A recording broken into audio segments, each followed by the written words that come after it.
Hello friends, welcome to my channel. મિત્રો, આજે આપણે વાત કરવાના છીએ LLB સેમેસ્ટર 1ની આવનારી યુનિવર્સિટીની એક્ઝામના મોસ્ટ આઈએમપી પ્રશ્નો વિશે, જે તમને આવનારી એક્ઝામમાં ખૂબ જ ઉપયોગી સાબિત થઈ શકે છે. તો મિત્રો, વિડીયોને એન્ડ સુધી જોવો, અને જો તમે મારી ચેનલ પર નવા છો તો ચેનલને સબસ્ક્રાઇબ કરવાનું ના ભૂલતા. તો ચાલો શરૂ કરીએ. Use of law journals and legal softwares. Question 1, કાનૂની તારણો એટલે શું? વકીલો, ન્યાયાધીશો અને કાનૂનવિદો માટે કાનૂની તારણોનું મહત્વ ઉદાહરણ આપી સમજાવો. What is legal reasoning? Demonstrate with illustrations the importance of legal reasoning for lawyers, જજીસ એન્ડ જ્યુરિસ્ટ.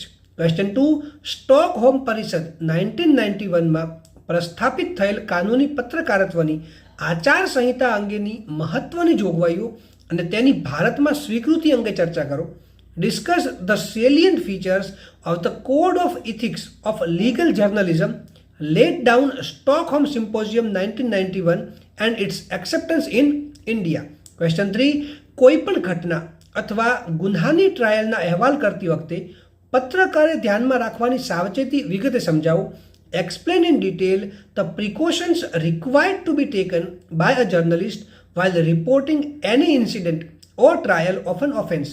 ક્વેશ્ચન 4, કાયદાના સાગરમાં સરળતાથી સંચાલન માટે વકીલે કોઈ પણ ચુકાદાઓને વાંચવા અને તેનું અર્થઘટન કરવાની કળા વિકસિત કરવી અનિવાર્ય છે.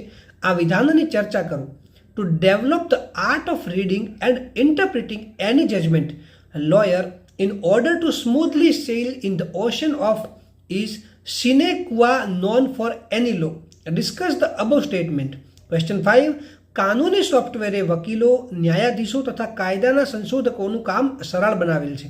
કોઈપણ એક કાનૂની સોફ્ટવેરને ધ્યાનમાં રાખી તેના દ્વારા આપેલ ચુકાદાઓના વિવિધ શોધના વિકલ્પોની સાપેક્ષમાં આ વિધાનની ચર્ચા કરો.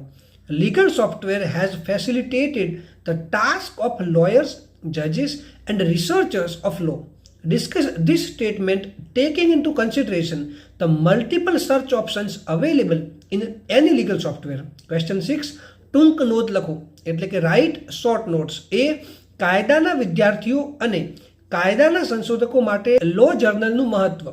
Importance of law journal for law students and researchers of law. B, કાયદાની જર્નલોના પ્રકારો એટલે કે types of law journals. C, લઘુમતી અભિપ્રાયનું ચુકાદામાં મહત્વ. Significance of minority opinion of any judgment. મિત્રો, હવે જો તમને કોઈ બીજો ક્વેશ્ચન હોય તમે મને કમેન્ટ સેક્શનમાં પૂછી શકો છો. અને આ વિડીયોને લાઈક કરો, વધારેમાં વધારે શેર કરો અને મારી ચેનલને સબસ્ક્રાઈબ કરવાનું ના ભૂલતા.